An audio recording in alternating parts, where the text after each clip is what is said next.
Hello， 大家好，我係阿 B。今日條片咧同平時嗰啲有少少唔同嘅。第一特別就係因為今日係有44南村特別邀請我哋嚟試食啦。咁其實咧就唔係一間新開嘅餐廳，但係咧佢哋最近做緊一個好有意義嘅慈善活動。咁其實咧呢個活動咧就係同 Sick Kids 病童醫院合作嘅守護者計劃。咁詳情咧一陣邊食必再講啊。咁其實我自己都好少做呢啲咁嘅 PR 活動嘅，所以今次其實得第一次。咁我都好開心，今次有機會即係有份參與。咁我亦都知道，其實佢同時亦都邀請咗好多本地嘅 YouTuber， 例如話Kelvin Live Channel 嘅 Kelvin 咧，其實佢喺嗰度嘅啫，係啊，佢喺嗰度，不過唔影佢喺嗰度，睇唔到啊，睇唔到啊，係啊，咁仲有其實我知道仲有好多其他嘅 YouTuber 都有份參與呢個活動嘅。我而家就等緊佢睇有啲咩俾我試食，咁跟住一陣再講埋嗰個慈善活動嘅簡介啦。咁喺趁嘢食未嚟之前咧，不如好快咁講一講個歷史品牌啦。其實簡單嚟講咧，44南村就係台灣一個眷村嚟嘅，咁而家咧其實已經成為咗一個歷史文物旅遊勝地咁樣啦。咁詳細咧就喺呢度就有講噶啦。咁其實眷村咧就係1949年喺國民黨退守咗去台灣之後，一啲起俾軍人家屬住嘅地方嚟嘅。咁由於住喺村入邊嘅人咧，其實都係嚟自於唔同嘅省份咧，有唔同嘅背景、唔同嘅習慣風俗。咁所以喺大家互相交流嘅底下咧，反而仲產生咗一啲全新嘅菜式喎。其實係咪就係早期嘅 fusion 菜呢？咁而44南村頭先都講過啦，就係曾經都係一條眷村，雖然而家已經變咗一個旅遊勝地、歷史文物咁樣，但係其實佢亦都係代表住一個全新嘅菜式嘅產源地。而其中一樣最出名嘅眷村菜呢，其實亦都係好多人都食過嘅台灣牛肉麵啦。咁講起牛肉麵呢，佢哋台灣原來由2005年開始呢，就舉辦咗一個每年一度嘅牛肉麵大賽。而聽講話44南村嘅牛肉麵秘方呢，都係由一位曾經喺呢一個比賽中獲得金牌同埋銀牌嘅大師傅研製出嚟嘅。所以我自己都好期待，好心急想快啲試下佢碗麵。不過喺食麵之前呢，我哋不如講一講今次呢一個慈善活動先。咁其實佢哋今次同病童醫院做呢個慈善活動呢，就係大家最近我諗都聽過好多噶啦，喺收音機啊，或者喺報紙見過啊，或者社交平台都見過嘅守護者聯盟大行動。咁44南村嘅老闆呢，佢哋亦都參與咗呢個活動。咁其實呢個活動呢，係直至到今年嘅年底，2022年嘅年底。但係期間呢，佢哋又會有好多唔同嘅階段、唔同嘅活動舉行嘅。咁譬如話好似而家咁呢，由而家開始到4月尾呢，佢哋會將所有嘅收益嘅10% 去捐俾 Sick Kids 病童醫院做一個慈善嘅用途嘅。咁譬如話，仲有另外一樣就係、我諗大家都已經聽過呢一隻好出名嘅啤啤熊啦，係同一個 Nobus Crossover 合作嘅啤啤熊。咁你想唔想攞到呢隻咁靚咁得意嘅啤啤熊啊？你睇下啲衫真係除得嘅喎，有埋拉鏈嘅喎，60蚊。啤啤熊再加 membership 卡，咁我頭先再問清楚翻咧，其實佢 membership 嗰個卡咧就係一個由病童醫院做出嚟嘅 membership 卡，其實有少少似我哋以前咧嗰啲學生嗰啲 discount 卡咁樣咧，咁你就可以去旗下佢有份參與今次呢個慈善計劃嘅餐廳或者商戶啦，咁就可以攞到有唔同嘅折扣優惠嘅，咁同埋最緊要就係呢隻咁得意嘅啤啤熊啦。咁呢個活動同埋嗰個 membership 卡嘅有效日期咧就係到2022年嘅年底，咁而家已經4月㗎啦，所以如果你真係想要就快啲要去攞啦。A few moments later， 有嘢食咧，有啲食咧。第一道菜就係呢個鹽酥雞，食台灣菜必食嘅鹽酥雞。但係佢呢個鹽酥雞咧，睇落同平時咧係有少少唔同嘅，即係佢嗰啲粒粒咧係好似比較大粒少少。不過我哋試下咁味先。超好食啊！超好食，熱辣辣啦，跟住又俾啲雞肉又嫩口喎，調味啱啱好，又唔會太鹹，正。咁今日因為係邀請嚟試食嘅關係咧，所以咧而家台面係好多嘢食，比起我平時嘅片咧多好多嘅。咁頭先有個鹽酥雞啦，係咪？跟住而家咧仲有啲小食啦，有呢個老牛肚啦，跟住有個涼拌三拼啦，有木耳、青瓜同埋海帶，跟住有呢一個清燉牛骨湯嘅鍋。仲跟一個麵嘅麵，你就可以揀粗麵、幼麵。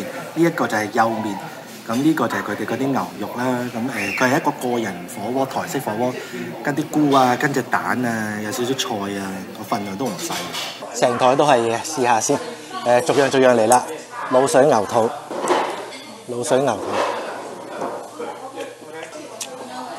牛肚仲有啲咬口喎，唔會過腍喎。滷水味都幾香，幾好幾好。木耳、麻油味勁香濃，拍黃瓜啦，酸酸甜甜嘅海帶。海帶咧我自己就麻麻地，因為咧我就係覺得佢有陣海水味，所以我自己唔係幾中意食。跟住你呢個牛肉卷餅，其實即係有少少似嗰啲牛肉大餅嗰啲咁咯。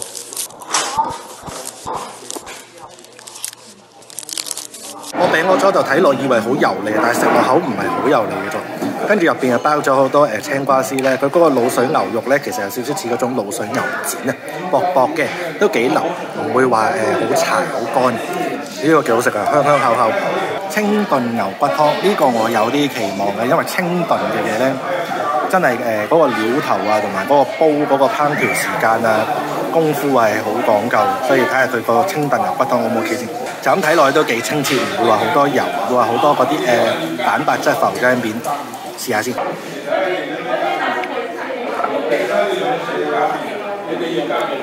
牛骨湯咧係絕對冇落味精嘅，真係純粹淨係食到天然嘅牛骨味同埋少少胡椒粉味咧。咁但係咧佢係真係絕對冇落味精嘅。其實都比較偏淡口嘅，但係咧佢因為如果一陣你再加埋啲火鍋配料落去食嘅話咧，咁其實咧淥到嚟就啱啱好嘅啦。咁試下片牛肉先。就咁睇落都幾靚嘅喎，即係肥牛咯，肥牛，但係你見到啲雪花分佈都幾正常，幾平均。嗱咁醬咧就有一個應該係咪沙茶醬，跟住有蒜蓉啦，有辣醬，有葱花，咁試下點一個沙茶醬先。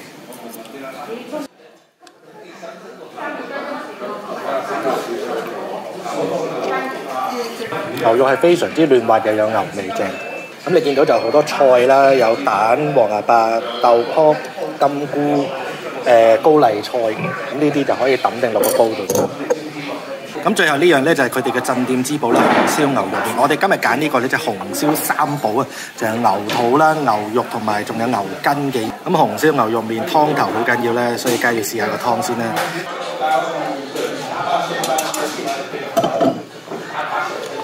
湯底係絕對冇味精，仲有陣陣嘅藥材。咁頭先講過火鍋就係跟幼麵啦，而呢個牛肉麵咧，我哋就選擇咗跟粗麵。其實睇下有冇分別先啊。咁粗麵其實就係一般正常你喺鋪頭食到嗰啲韓燒牛，一般正常你喺鋪頭食到嘅紅燒牛肉麵都係粗麵嘅。試下佢個麵有冇彈性先。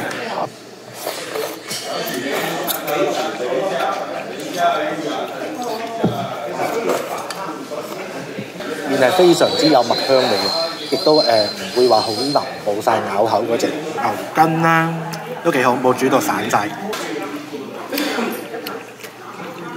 咁仲有當然係主角牛肉啦。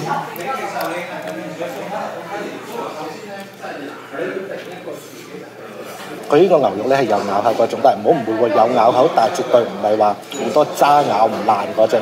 所以佢呢個牛肉都係好食嘅，加拿大牛肉係 OK 嘅。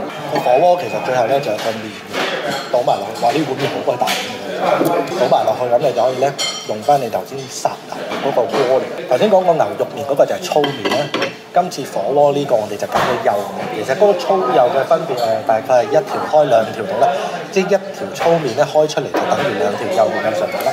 咁同樣咧，你都係聞到好香嘅麵粉味、麥香味。不過我就唔知佢係咪自家製手打，一陣有機會八下先。唔好意思啊，唔知點解冇咗條聲添。不過而家配翻落去咧，雖然會同口型唔夾，好似睇嗰啲英文版嘅功夫片咁啊。咁頭先問咗老細啦，佢嗰個麵咧係真係自己店內每一日新鮮手打嘅。佢後邊有一部好大嘅製麵機㗎。不過而家都仲係疫情，所以我就費事入去佢哋廚房嗰啲地方睇啦。咁其實嗰日嘅試食咧嚟到呢度已經差唔多噶啦，試咗佢好多嘢啊，有主食，有小食，咁當然有佢主打嘅台灣牛肉麵啦，亦都有一個好犀利、好大份量嘅台式火鍋啦。咁我喺度再一次多謝44南村邀請我哋今次參與佢呢一個試食活動。其實呢度除咗主打嘅台式牛肉麵之外呢，仲有好多唔同嘅嘢食嘅，所以你見到餐牌上邊呢，其實個種類都有好多。不過我覺得個台式牛肉麵呢，真係值得嚟試一試嘅。咁其實44南村呢係有3間分店嘅，我今日去呢間呢，就係 Midland and Finch 嘅士嘉堡分店。咁而佢哋今次3間分店呢，其實都有參與呢一個同 Sick Kids 守護者聯盟嘅慈善活動嘅。咁其實我今次呢條片呢，真係好多資料喺入邊，可能有少少難消化，同埋同我平時嘅片呢可能有啲唔同。咁不如我好快咁再講多一次佢哋今次呢一個慈善活動嘅內容，跟住我會將所有嘅資料呢擺晒喺下邊個 info box 度俾大家參考一下。